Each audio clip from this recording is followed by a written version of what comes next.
വൈകുന്നേരം പുഴയോരത്തിരുന്നൊരു കട്ടൻ ചായ കുടിക്കാനുള്ള മോഹവുമായി ഞങ്ങളിറങ്ങി തിരിച്ചത് മഞ്ചേൽ കടവിലേക്കാണ്. വടകരയ്ക്കടുത്തുള്ള ഒരു തീരദേശ കടവാണ് കേട്ടോ ഈ മഞ്ചേൽ കടവ്. ഒറ്റയ്ക്ക് പോകുമ്പോൾ ഒരു ത്രില്ലില്ലാത്തതുകൊണ്ട് കൂടെ കസിൻസിനെയും കൂട്ടി. അങ്ങനെ കസിൻസും ഒത്ത് ചായയൊക്കെ കുടിച്ച് രണ്ട് സൊറയൊക്കെ പറഞ്ഞ് കാറ്റും കൊണ്ട് അവിടെ എങ്ങനെ ഇരുന്നു.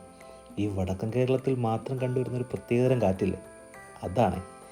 പിന്നെ സൺഡേ ആയതുകൊണ്ട് അത്യാവശ്യം നല്ല തിരക്കുണ്ടായിരുന്നു.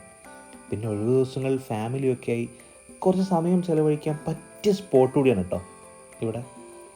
പിന്നെ നിങ്ങൾക്ക് ഭാഗ്യമുണ്ടെങ്കിൽ വല്ല ചെമ്പല്ലിയോ വരാലോ വല്ലതും വലയിൽ കുടുങ്ങുന്നതും ലൈവായിട്ട് കാണാനും പറ്റും. പക്ഷേ ഞങ്ങൾക്ക് ആ ഭാഗ്യമില്ലായിരുന്നു. അങ്ങനെ സായം സന്ധ്യയിൽ കുറച്ച് ഫോട്ടോയ്ക്കൊക്കെ പോസ്റ്റും ചെയ്ത് സമയം നോക്കിയപ്പോൾ 6:30 കഴിഞ്ഞിരുന്നു.